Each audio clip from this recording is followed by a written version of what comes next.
Amigos, amigas, vamos a entrar en el segundo capítulo de la historia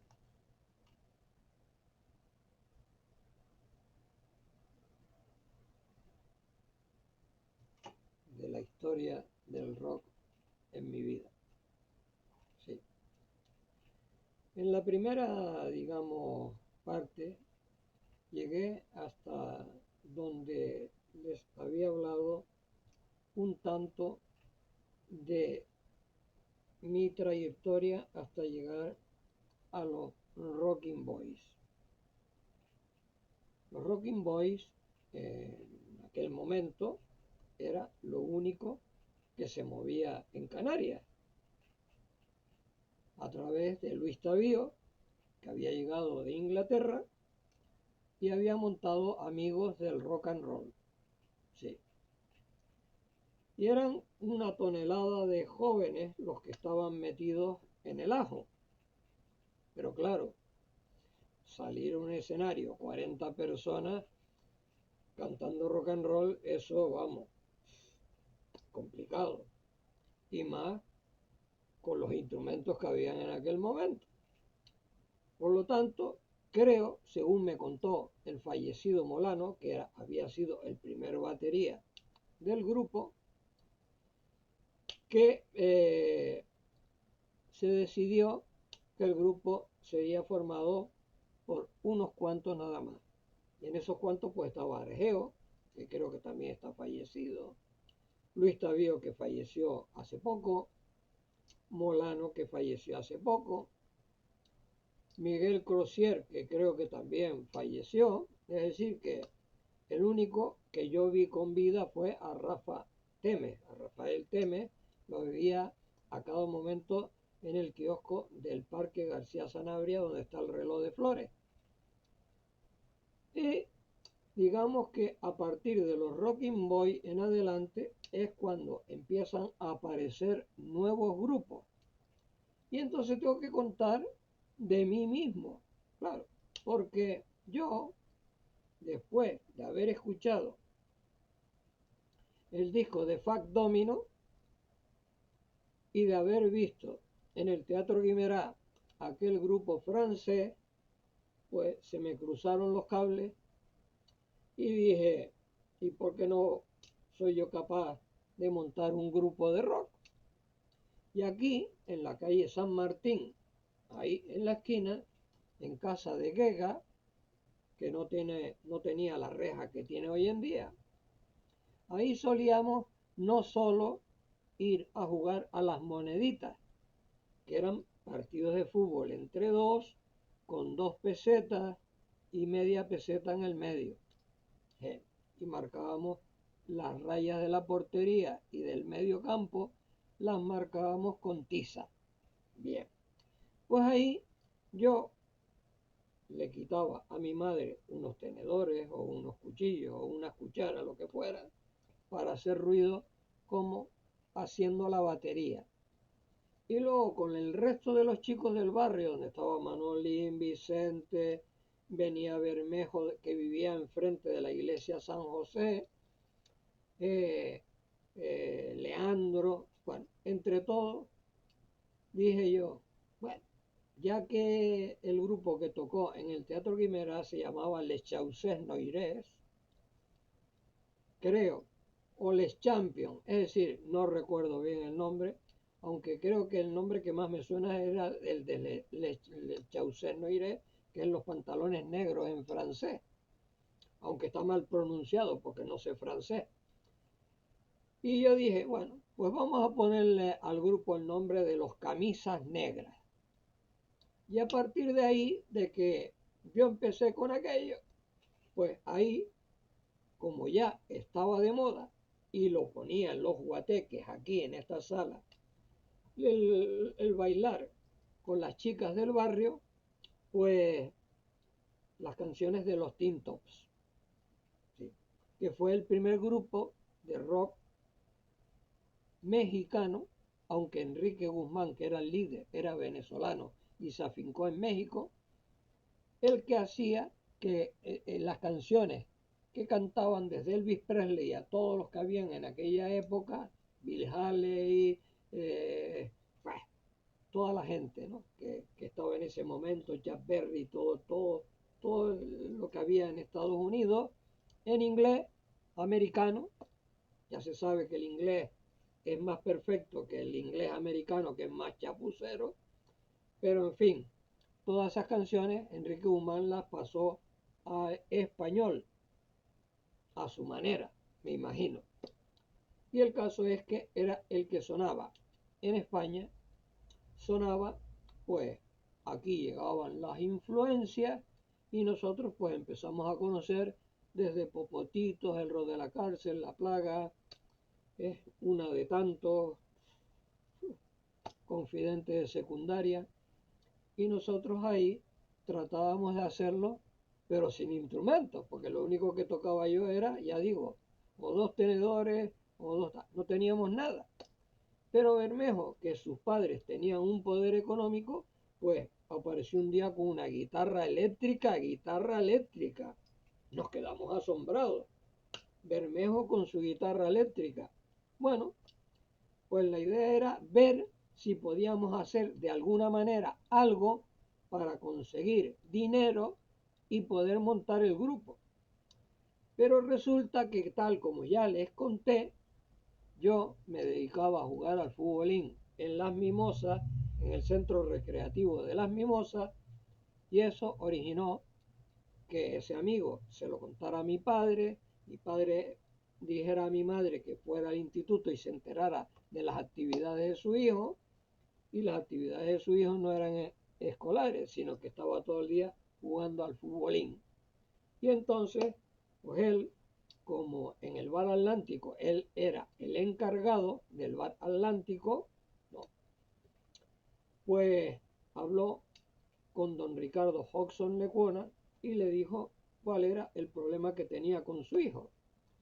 Y don Ricardo Hodgson Lecuona le dijo, vamos a ver qué tal de preparado está su hijo. Mándemelo el día tal a, a la jefatura provincial del movimiento, porque él era el jefe provincial del movimiento aquí en Tenerife. Y a la vez era el presidente del Club Deportivo Tenerife. Tenía las dos cosas. Bien.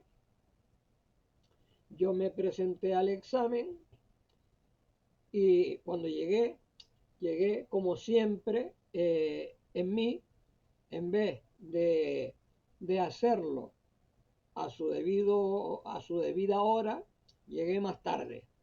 Pero bueno, el caso es que llegué y ya allí dentro de la sala, que estaba en lo alto de donde estuvo montado el Corinto, y hoy en día está montada una cafetería que se llama La Mafia, además en ese mismo sitio, en ese del Corinto, en la parte baja, fue donde Jesús Beltrán montó el club Sloopy, la discoteca Sloopy.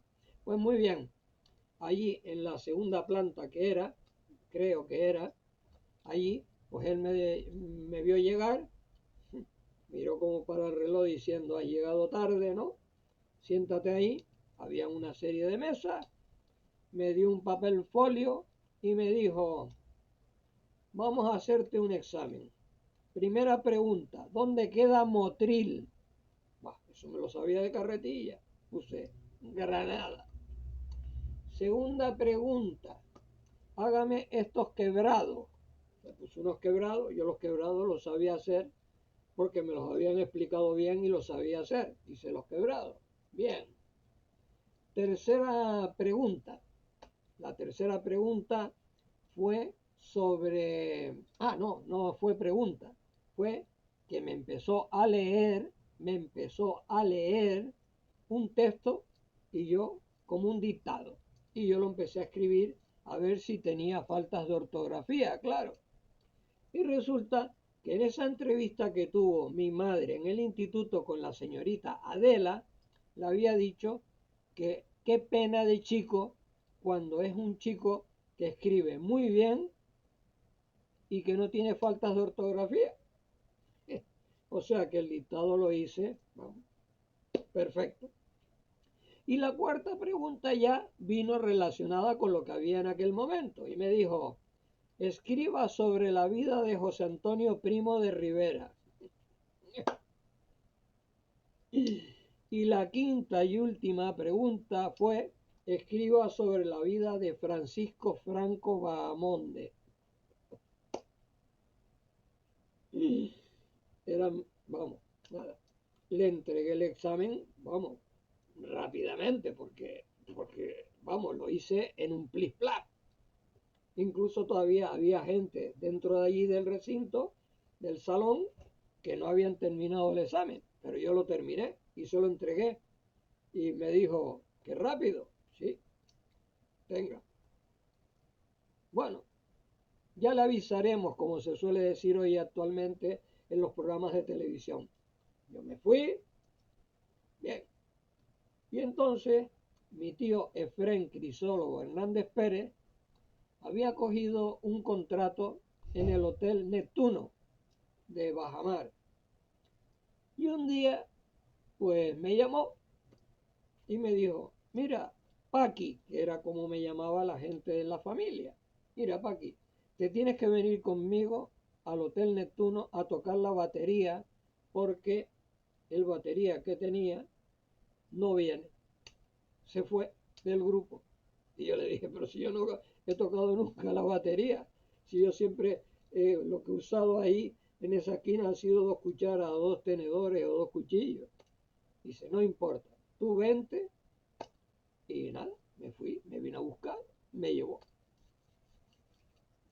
Llegué allí al Hotel Neptuno, una, la batería ya estaba montada, un bombo, una caja, un plato y un chastón. Y había un músico que tocaba el saxo, había otro que tocaba el bajo y mi tío el teclado, o sea, el piano, era piano. Y claro, todo era un ritmo de, digamos, de sala de hotel, ¿no? Eran todas canciones, digamos, que estaba uno harto de escuchar en la radio y todo eso, ¿no?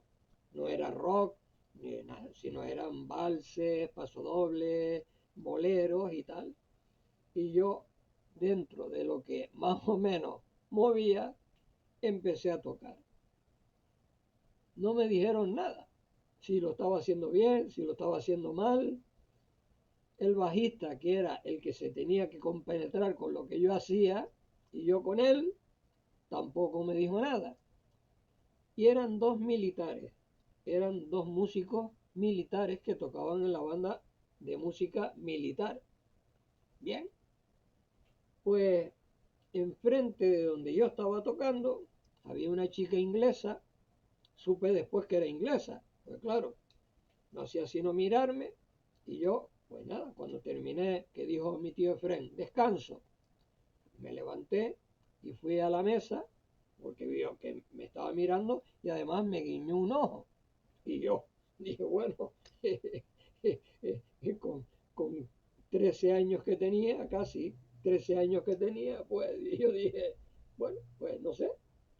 La cuestión es que fui allí, me senté, le hablé en español y ella me contestó en inglés.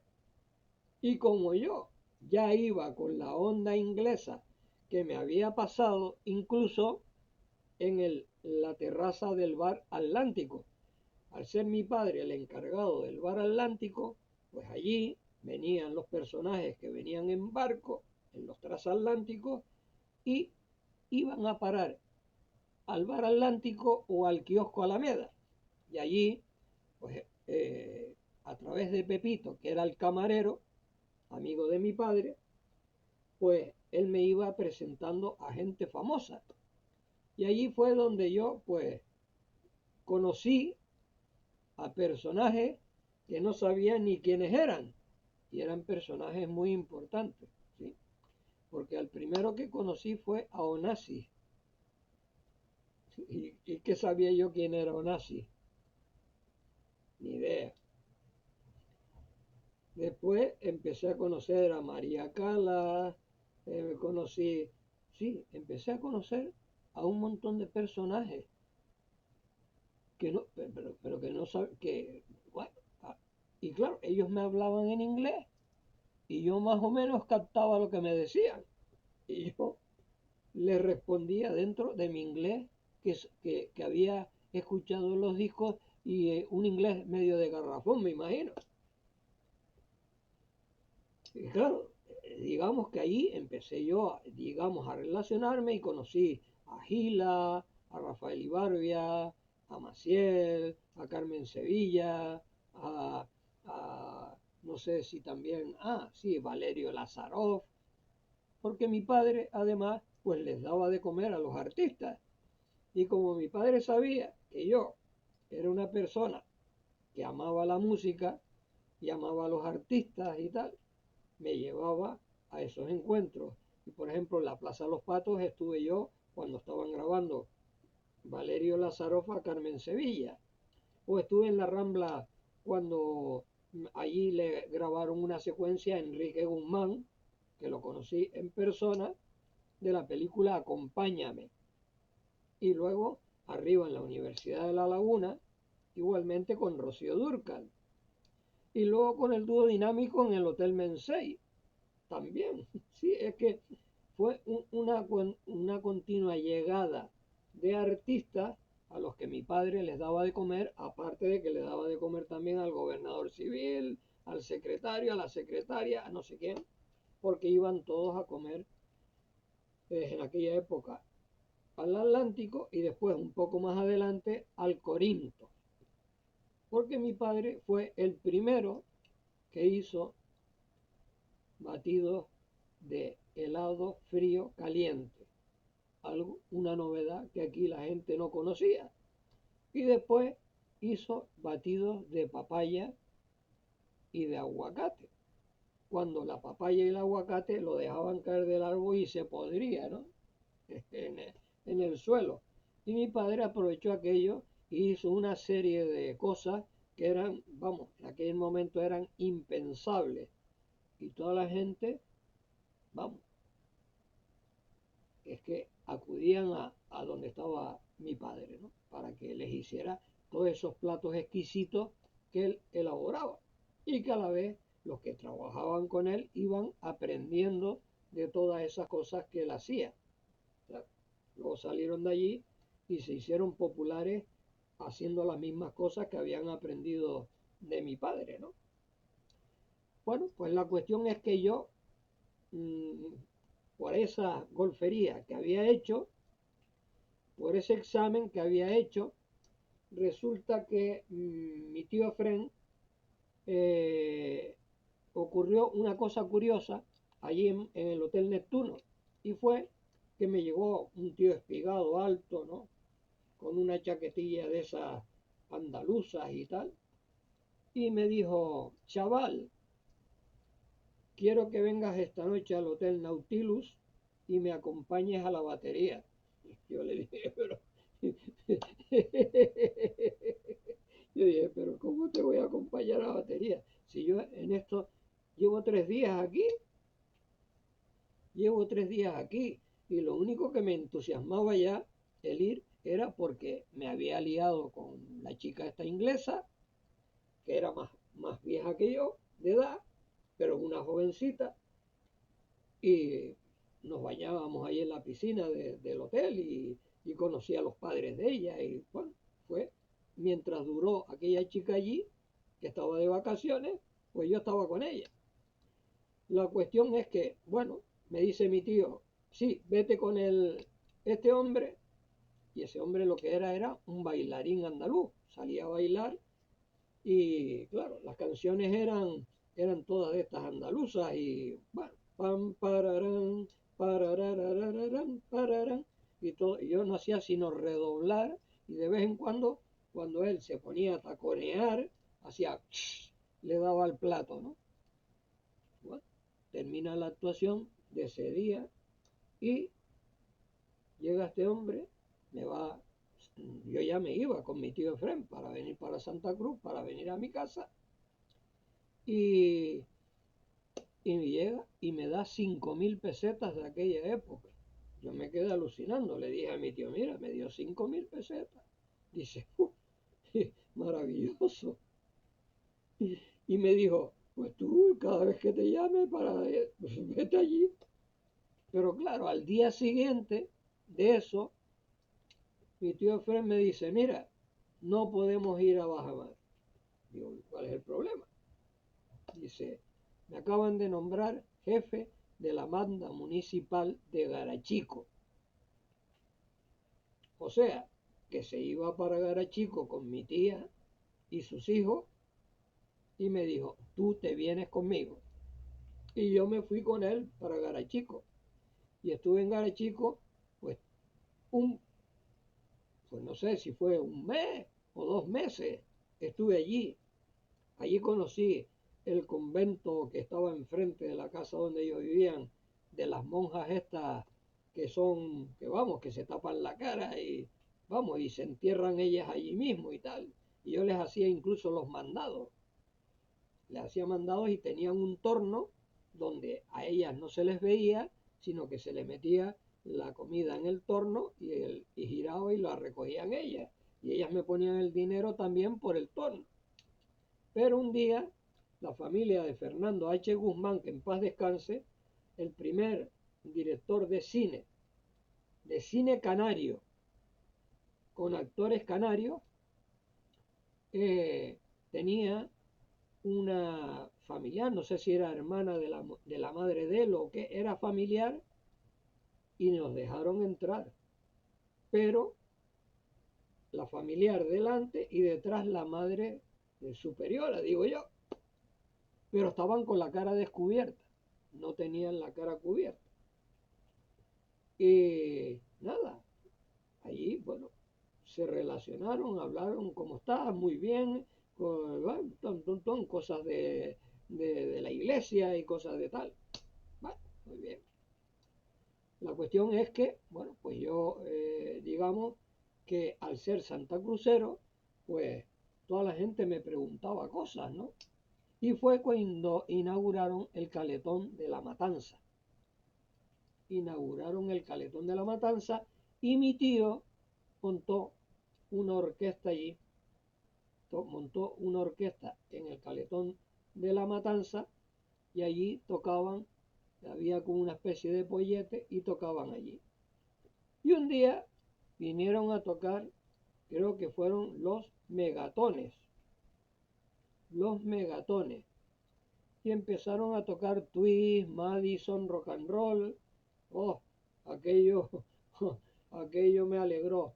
E incluso como yo ya tenía cierta relación con mi ex mujer, cuando éramos niños, jovencitos, ella fue, incluso tengo una foto por ahí que está media pocha, en la que estamos bailando el twist.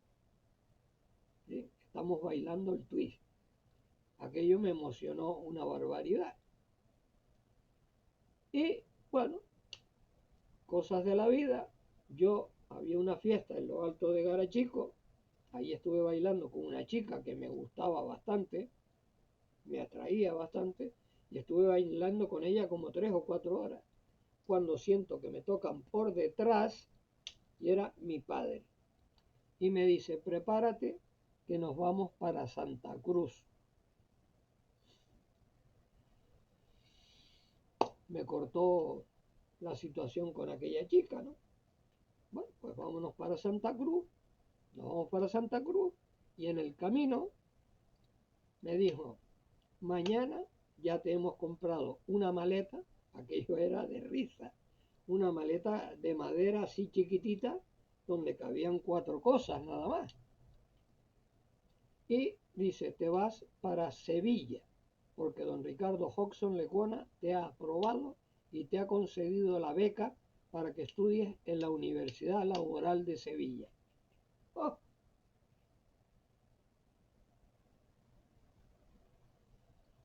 los camisas negras, nada.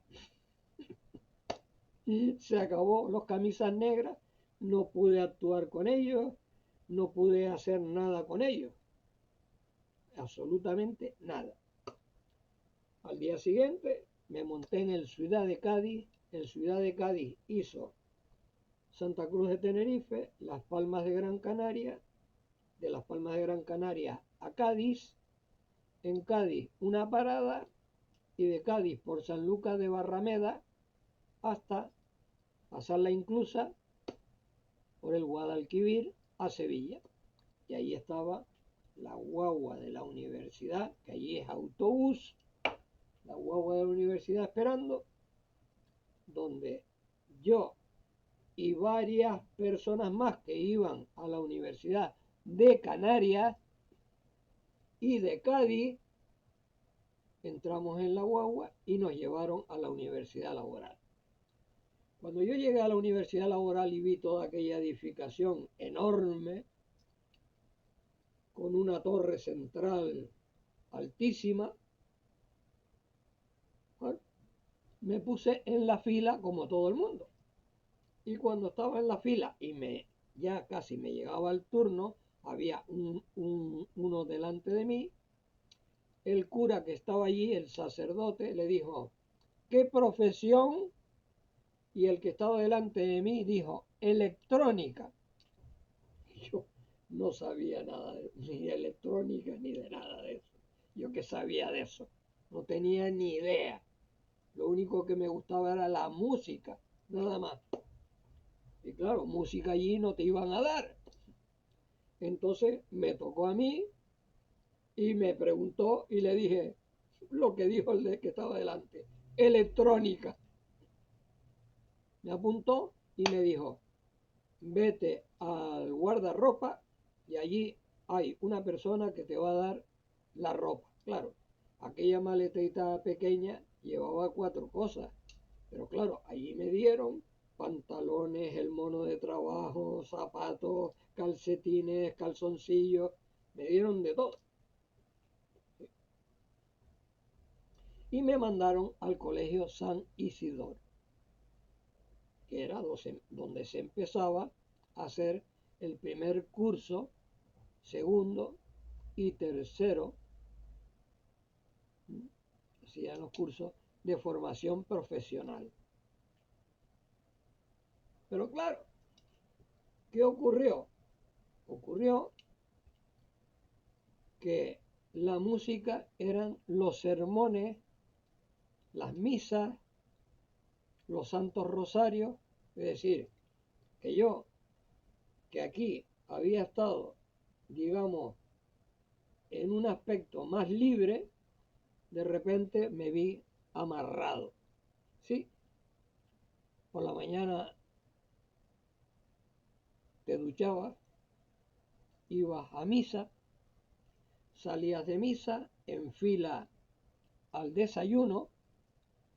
Antes de desayunar había un mitin del sacerdote subido en un pollete de la ventana y habían como 4 mesas de 4 alumnos en cada mesa y cada día le tocaba a uno ir hasta donde estaba una especie de barra con monjas detrás de la barra al fondo y unas chicas que servían y estaban como vigilantes de lo que las chicas podían hacer.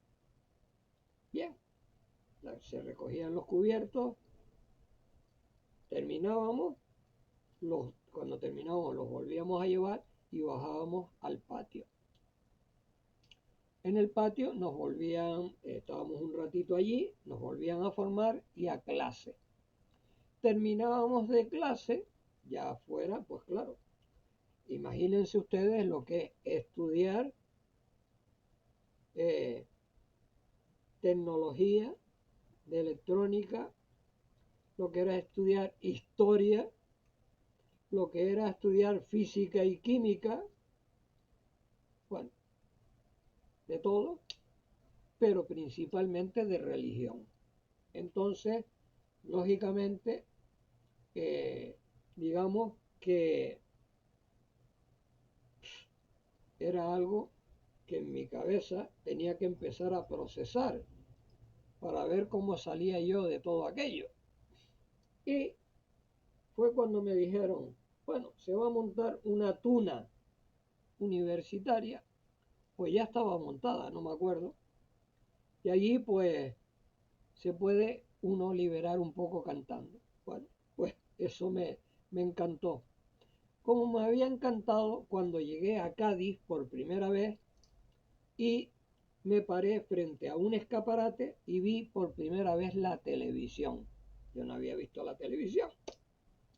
Entonces allí vi por primera vez la televisión, pero me sorprendió porque detrás del ayuntamiento de Cádiz había un nightclub que se llamaba el Playboy. Y en ese entonces las que se dedicaban al negocio carnal eran perseguidas por la policía. Y la policía en aquel tiempo, que yo fui uno de los que se escondió en el Parque García Sanabria, perseguido por la policía a caballo, pues las perseguía a ellas. Y entonces, estando yo en el escaparate, pasaba 4 o 5 a caballo y las chicas corriendo, porque las estaban persiguiendo. Bueno, en fin, que allí pues seguí viendo la televisión y había un programa que se llamaba Escala en IFI, donde salía Mochi de presentador y salían algunos grupos a cantar, generalmente menos que los artistas solistas, que eran los que más dominaban el asunto. Y yo, pues, metido en aquello de la tuna, yo no sabía tocar la guitarra, no sabía eso, pero con una pandereta, traca, traca, traca, traca, no sé si a ritmo o no a ritmo, pero taca, taca con la pandereta. Y dentro de esa tuna había un señor que estudiaba en la Universidad Laboral de Sevilla, ¿sí? Un compañero más de la universidad que venía de Cuenca, que después, años más tarde, colaborando yo en el periódico El Día, Nieves, una de las redactoras del periódico, me dijo, mira el disco que acaba de llegar, canta formidable y tiene unas canciones preciosas. Y claro, cuando cojo el disco y leo José Luis Perales, digo, ay, pues si este estaba en la Universidad Laboral de Sevilla. Estaba en la Universidad Laboral de Sevilla, sí. Y en la tuna. Cosas de la vida, ¿no? Cosas de la vida. Y luego, pues se organizaban eventos en una especie de salón auditorio en el cual, pues, casi todos eran vascos los que cantaban, ¿no?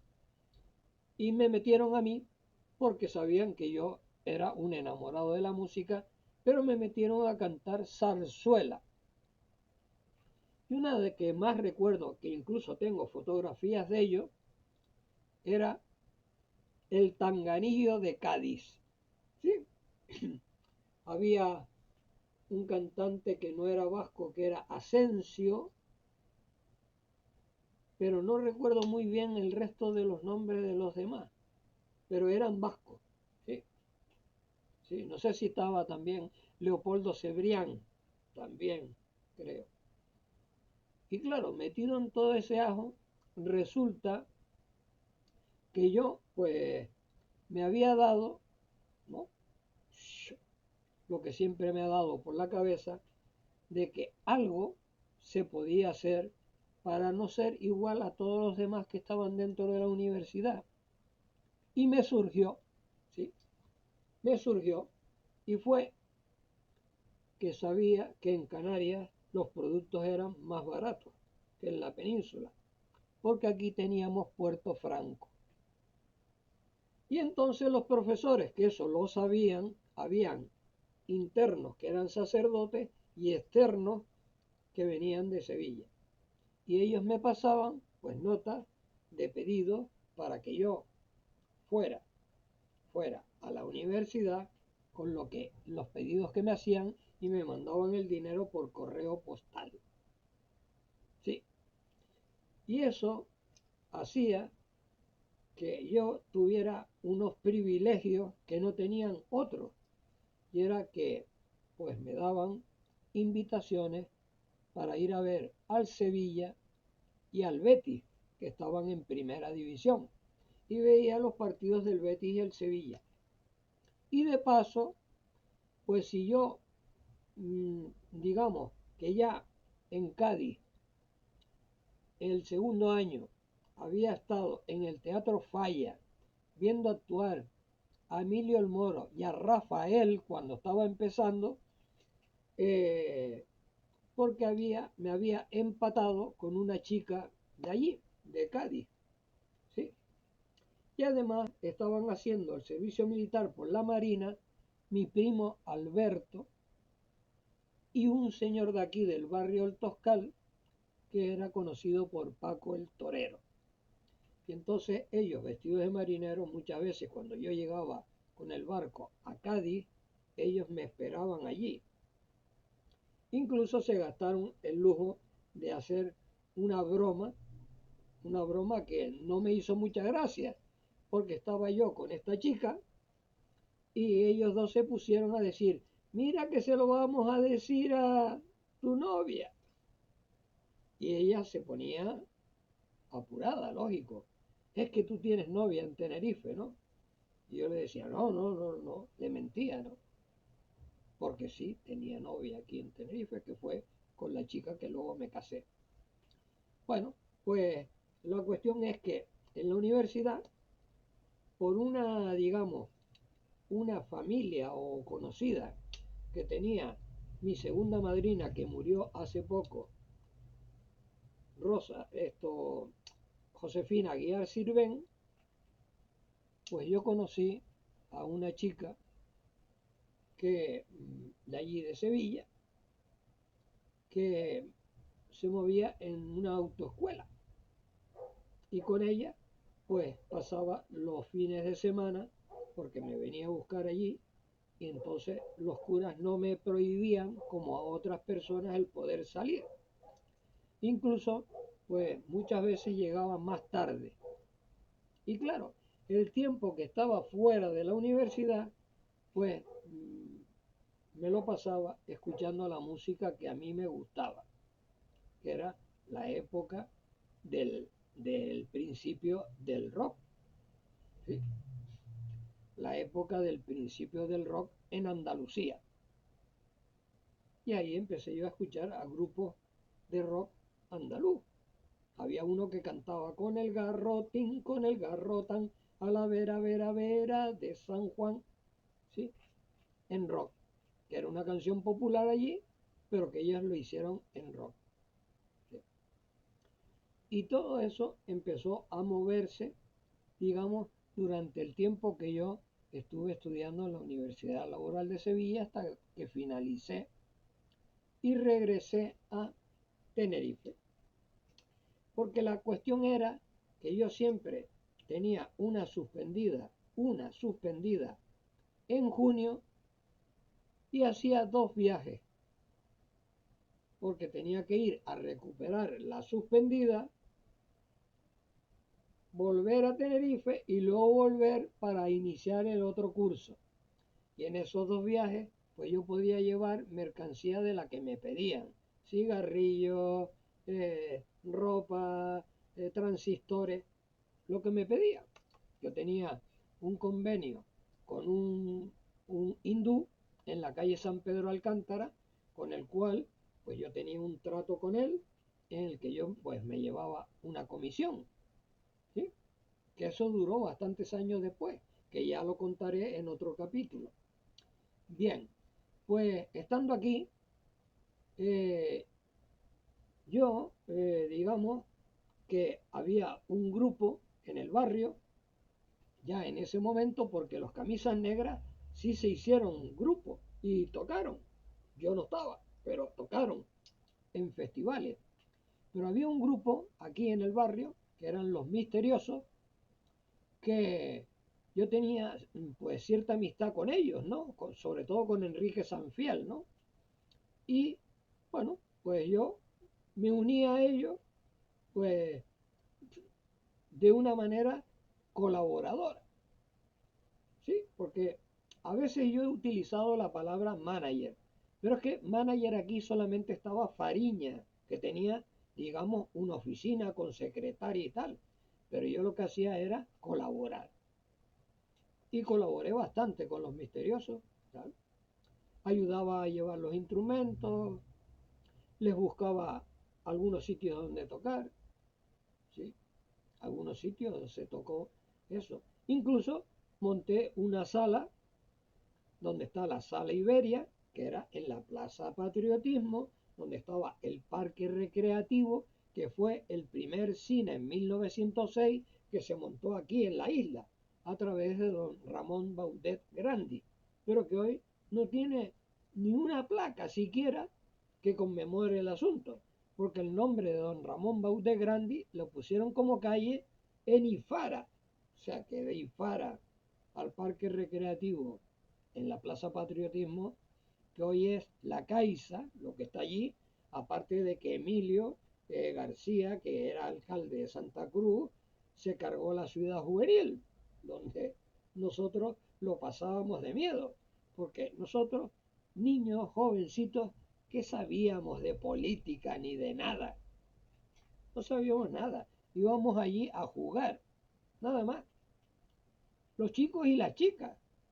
¿Qué sabíamos nosotros de nada de política? Ni idea. Y allí yo, incluso, pues, como ya era un aficionado al toque con las baquetas, pues tocaba en la banda de cornetas y tambores de la ciudad juvenil y salíamos en las procesiones tocando. Y yo era el que iba redoblando. Sí, era el que redoblaba. Que por eso fue por lo que mi tío Efrén dijo, este toca, así que vente conmigo. Pues bien, la cuestión es que yo, por, por ese amor que le tenía a la música rock, ya desde aquel momento, pues digamos que la mayoría de discos que tenía en casa, y como tenía todavía el tocadisco Tepaz, y después mi padre compró una radiogramola, ¿eh? Ahí la música que yo ponía era la música rock mientras mi padre no estaba, porque cuando mi padre estaba, la, el tocadisco Tepaz y la radiogramola no tenía, vamos, bueno, la radiogramola porque era radio y daban noticias, ¿sí? Y mi padre escuchaba las noticias, que ya se sabe las noticias que habían en aquella época, ¿no? Bien, entonces, pues nada, yo como no tenía ninguna actividad musical, sino simplemente colaboraba con los misteriosos, pues inicié amistad con don Rafael Padrón, ¿sí? Fue una cosa de compenetrarnos, ¿no?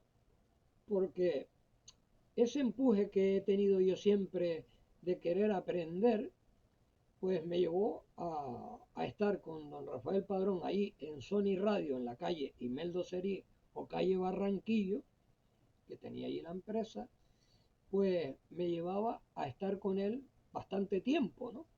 Y verlo maniobrar e incluso acompañarle a festivales que él sonorizaba, ¿no?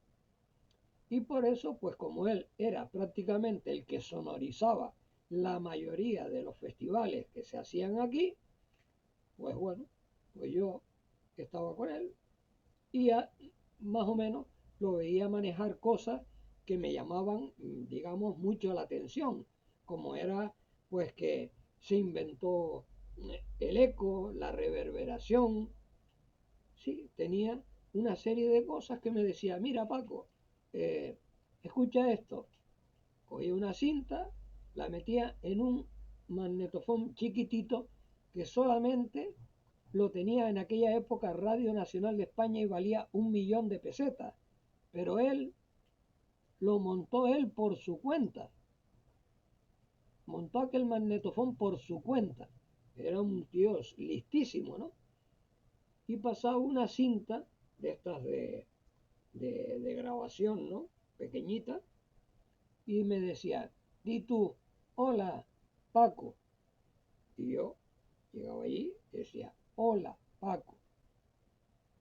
En el micrófono, claro, que iba conectado a aquel aparato que se parecía al Nagra, ¿no? Y pasaba la cinta y decía, hola Paco, hola Paco, hola Paco, hola Paco. Una novedad aquí impresionante. Y luego había otra cosa que decía, no, ahora di, hola Paco, y verás que tu voz cambia, que no es la misma. Bueno, pues nada, yo decía, hola Paco, y yo oía, hola Paco, que era como si estuviera sonando en un salón grande, enorme, ¿no? Cambiaba todo el matiz. ¿Mm? Y eso era la reverberación. ¿Sí? Y eso lo llevó él a los grupos que estaban sonando en aquel momento aquí en Tenerife. Y en el Teatro Guimerá, pues ya empezaron a llegar figuras que siempre eran acompañadas por músicos de la Nican Randy con Rafael Ibarbia de director. Rafael Ibarbia de director. Y entonces vino Maciel con su padre, Santa María, creo que era el apellido.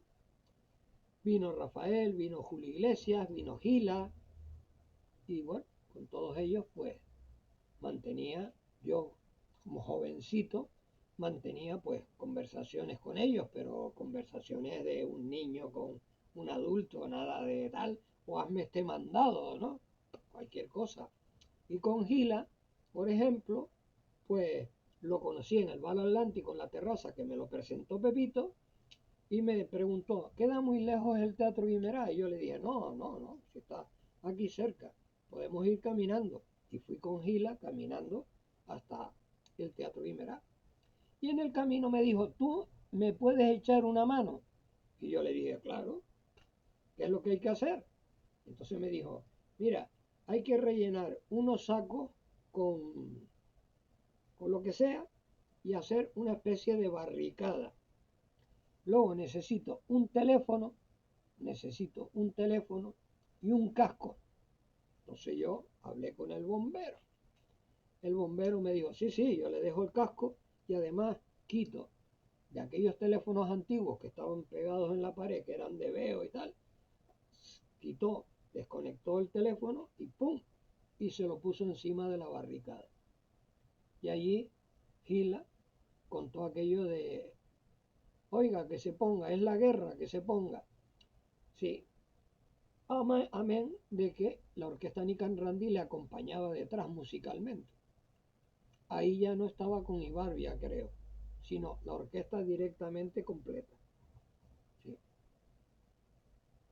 Y luego con mi tío Efraín, pues lógicamente empecé a conocer sitios, muchos sitios como el Tropicana, el Sáhara, que estaba aquí debajo en la calle La Marina, después la Caracola y tal. Pero claro, eran cabarets. Y claro, yo menor de edad, entrar en esos sitios no era posible. Pero mi tío Efrén me metía. Y por eso, pues conocí todos esos sitios interiormente, aunque siempre escondido. Como me había pasado en el Tropicana, que Tropicana estaba a la izquierda de la entrada del parque recreativo, del cine. Y entonces en el Tropicana, un día estaba cantando una chica, pero con una muy buena voz, Marinieves Acevedo. Y yo, aquello me gustó e intenté entrar, pero los que estaban dentro de allí, del Tropicana, los camareros me dijeron, ¿a dónde vas? Entonces salí, pero salí y habían allí como una especie de árboles por fuera y yo me escondí detrás del árbol para seguirla escuchando. Y ella estaba allí ensayando. Aquella voz me encantó. Y poquito a poco me fui metiendo y alongué la cabeza y la vi en el escenario. Era un escenario larguísimo, de largo así, y no con demasiado fondo, no tenía demasiado fondo. pero logré verla, ¿sí? Y años después, ya saben ustedes que en la trayectoria de Marinieves Acevedo, ¿no?, que participó en el Festival del Atlántico del Puerto de la Cruz, luego de leucemia falleció. Una pena, una gran pena, porque era una chica joven, cantaba, ya digo, de maravilla, pero las cosas de la vida, desapareció. Entonces, pues nada, yo como era un habitual también del Círculo de Amistad 12 de enero, era un habitual allí, pues porque mis padres eran socios propietarios, luego yo me hice socio propietario también, aunque después cuando hicieron el tema creo que era por Olla Fría, por ahí, hicieron una segunda lugar del círculo, mi padre dijo, no, yo no me puedo dar de alta y pagar ese precio, y entonces los tres nos dimos de baja del Círculo de Amistad. Pero mientras estuve allí, en el Círculo de Amistad 12 de enero, que ya dije anteriormente, que allí pues presenciaba prácticamente toda la música de orquestas y bailaba. Y bailaba con Bernarda, que después creo que fue alcalde de Las Palmas de Gran Canaria o algo en Las Palmas de Gran Canaria, perteneció a la política. Y yo bailaba con ella ahí, en el Círculo de Amistad 12 de enero, en la terraza, en la parte superior, que todavía sigue existiendo. Y donde después, más tarde, que ya lo contaré en otros capítulos, monté yo festivales con Lucía Luisa Ramos Vaquero. Pero eso es otra historia. Entonces, el caso es que allí, pues escuchaba a los Aguacates, creo que una vez escuché a los Apaches, o dos veces, después a los Aguacates, después a la Nican Randy, a la orquesta de Agustín Bermúdez, que era fija con Pompeyo, a la España de Arapo, a los Cinco de Tejina, a los Belter, no sé, una cantidad de orquestas que tocaban allí. Y por eso pues yo en mi cabeza tenía metidas muchas canciones, pero había algo que sí me motivaba del tema de las orquestas en aquel momento, que era que no se limitaban solo a tocar para la gente adulta, sino que también hacían festivales juveniles, ¿sí? Bueno, bailes juveniles, no festivales, donde interpretaban las canciones que estaban de moda y sonaban por la radio en aquellos años. Y todo iba dedicado a que la gente pudiera bailar el rock and roll, el twist, el Madison, la yenca, claro, todo eso. Y a mí aquello me entusiasmaba. Y como estaba, digamos, muy metido dentro de la actividad de los misteriosos, pues yo iba a los ensayos de ellos, incluso como ellos trabajaban en agencias de aduana y estaba, creo que la cosa de liquidaciones o cosa estaba en el cabildo, donde daba para el mar, todavía no había nada construido, todavía el agua rompía las olas allí, pues yo iba allí y estaba con ellos y me llevaba de maravilla. Y de hecho, pues un día el que era batería que falleció, creo que se llamaba José Luis, pues un día no podía ir y había que tocar en una exposición en Weimar, en el cine de Weimar. Y entonces me dijeron, oye, ¿por qué no tocas tú la batería? Y yo llegué allí y claro, José Luis tenía una gran estatura. Cuando yo me puse aquella camisa de José Luis, me llegaba por debajo de las rodillas. La tuve que remangar, la tuve que remangar. Y además, imagínense ustedes, yo con un gran grupo como eran los misteriosos, que sonaban de maravilla, digo, aquí yo la voy a encharcar. Pero bueno, yo toqué lo que supe, lo que pude tocar porque me conocía las canciones que tocaban, ¿no? Y bueno, pues mi continuidad con lo misterioso pues me llevaba al casino, me llevaba al colegio salesiano, a la piscina de Los Ángeles, bueno, sí, a muchos sitios. Viví muchas transformaciones en el grupo, cuando se fue Fleitas al cuartel y entró Pablo, Plasencia, cuando ya Enrique Sanfiel se fue y entró Fernando, cuando grabaron el disco en el donde después se situó el Club Norte 33 y allí dentro pues se grabó para Tan Record, creo que era. Sí, con Paco Padrón, el que padecía de la pierna, que después se dedicó a la ufología y todo eso, ¿no? Y fue el que me llamó un día para que fuera director de Antena 3. Me dijo que fuera, que él tenía la oficina donde está el polideportivo, que ahora se llama Kiko Cabrera, un poquito más allá en el Parque Don Quijote. Y allí pues tenía la oficina y allí me convocó y fui. Y Paco Padrón me dijo que si yo quería ser director de Antena 3. Yo le dije, bueno, no sé. Y después de la charla y de todo lo que me dijo, quedó en avisarme. Pero al final no pasó nada. No pasó absolutamente nada. Pero tampoco era una cosa que a mí me obsesionara, ¿no? Y yo, pues nada, yo seguía con ese tema. Y claro, los que me veían metido dentro del ajo empezaron a relacionarse conmigo. Y empezaron a decirme, bueno, ¿por qué no nos echas una mano? ¿Por qué no vienes? ¿Por qué no haces esto? ¿Por qué no haces lo otro? Y en definitiva, digamos, como trabajaba con Juan Antonio Ramallo, que lo había traído de la oficina, él primero me llevó a la oficina, después yo lo traje a Comusa, y estando en Comusa, pues yo, como él ya llevaba Fire Explosion, el inicio de Fire Explosion, pues yo dije, bueno, me voy a acercar al periódico La Tarde a ver qué es lo que pasa. Y entonces llegué al periódico La Tarde y allí en el mostrador pequeño que había, me encontré con Ignacio, que era el administrador, y me encontré con Carlos Serrano, que es músico del grupo Imada en aquel momento, y después se llamó Capitán Nemo, ¿no? Bueno, pues yo hablé con ellos, le dije, mira, mi intención es poder escribir sobre el grupo Fire Explosion. Y me dijeron, mira, nosotros no te podemos decir nada, eso tienes que subir a la primera planta y habla con José Manuel Pérez y Borges. Y yo pues subí y allí me presenté, mire, yo lo que quiero es poner algunas informaciones del grupo Fire Explosion, si usted me lo permite. Y entonces me dijo, ¿ves aquella mesa que está ahí enfrente? Con una máquina de escribir, era una Underwood, que si la Underwood esa se te cae encima, te parte, ¿no?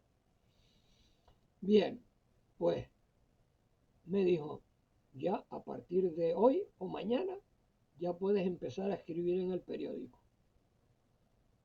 Yo me quedé asombrado. Y lo primero que hice fue hacerle una entrevista a Fire Explosion, donde estaba Juan Antonio Ramallo como líder, y luego estaba Paco Denis, que era el batería, que estaba Fafi, que tocaba el bajo, ¿sí? Cecilio del Castillo, la voz. Y no sé si estaba también ya Barreto en el grupo. Bueno, la cuestión es que les hice la entrevista en el periódico. Y creo que fue lo primero que publiqué. Y después me dijo, Borges me dijo, ¿y por qué no haces una página musical? ¿Tú? Y yo, bueno, no sé, vamos a ver. Y la llamé Roll On, R-O-L-L y separado On. Bien. Y empecé a escribir sobre todo lo que se hacía aquí en Tenerife. Y luego empecé a relacionarme con gente de Las Palmas para que me informaran. Y yo empecé a escribir también de gente de Las Palmas. Y luego hice un concurso que creo que no se ha vuelto a hacer, en que la gente, a través del periódico, votaba el mejor programa de radio musical. Y el primer premio se lo dieron primero a Juan Ramón Hernández, y el segundo año, antes de que cerraran el periódico La Tarde, que eso fue, vamos, siempre lo digo, un periódico que nunca debió desaparecer, pero bueno, desapareció. Y entonces, pues nada, dábamos los premios y el segundo año lo entregamos en Radio Nacional de España en un salón donde ya de director estaba el señor Pardella Casas. ¿Sí? Entregamos allí los premios. ¿Sí? El de José Antonio Pérez en ese momento, y en primer lugar lo entregamos en el periódico La Tarde mismo, allí en la sala de redacción, a Juan Ramón Hernández. ¿Sí? Juan Ramón Hernández había estado en Radio Nacional de España y luego pasó a Radio Club cuando Paco Padrón pasó la emisora de la calle Suárez Guerra a la avenida de Anaga. Porque en ese momento anterior, que estaba yo en el periódico La Tarde, fui el primero que entrevistó a Paco Padrón en la calle Suárez Guerra. ¿Sí? Y allí pues conocí a Carlos Alberto, que después se convirtió en el que hizo el programa Video Show, y hacía un programa especial que se llamaba Chicharro Express, donde él iba con los equipos de Radio Club y grababa. Y en uno de los actos que yo monté en el Círculo de Amistad 12 de enero, él lo grabó y lo emitió en Radio Club Tenerife, completamente. Y con Carlos Alberto, pues ya contaré también en otro capítulo las historias que ocurrieron durante ese tiempo. Muchas anécdotas, muchas historias, ¿no? Y claro, yo todavía en ese entonces no tocaba absolutamente nada, simplemente era un acompañante. Y a los misteriosos les conseguí, a través de mi padre que me lo pidió, que don Jaime el dentista tenía amistad con don Santiago Sabina, que es toscalero, aquí. Nació en la calle San Martín, en la esquina, y era el director en el conservatorio de la coral de voces o de no sé qué sinfónico, ¿no? Y quería escuchar a un grupo de rock para saber si afinaban, si no desafinaban, cómo habían aprendido a hacer música y todo eso. Y yo llevé a casa de don Jaime, que estaba por encima del Círculo de Amistad 12 de enero, la casa, no la cuestión de la consulta de dientes, ¿no? de dentista, sino su casa personal, que era de madera, toda de madera. Y ahí llevé yo a los misteriosos con don Rafael Padrón de técnico de sonido, con todos los aparatos que se usaban en aquel momento. Y allí don Santiago Sabina y don Jaime convocaron a muchos entendidos en música, a muchos. Y se tocó todo el repertorio completo. Y don Santiago Sabina dijo: alucino, no esperaba yo que ustedes dieran las notas claves de las canciones. Todas las canciones. Ni un solo fallo. Y el único fallo que hubo lo cometí yo, que fue que llevaba la cámara, llevaba una cámara de foto con el flash, y puse la cámara encima de una cama y el flash se había quedado encendido, y cuando yo llegué vi una humareda y ay mi madre, casi le meto fuego a la casa, que era de madera. Cogí un susto de mucho cuidado. Sí, sí. Y claro, como esto va a ir por capítulos, yo lo que no quiero es extenderme demasiado en todas estas cosas y seguirles contando la historia que comienza después de la etapa de los misteriosos. Y eso será pues en el tercer capítulo. Así que si están interesados en conocer toda esta historia que se refiere a la historia del rock aquí en Tenerife principalmente primero, y después cuando se amplía con Las Palmas de Gran Canaria, pues cualquier cosa incluso la pueden preguntar y yo se las puedo responder sin ningún tipo de problema. Vale, pues nos vemos en el capítulo 3.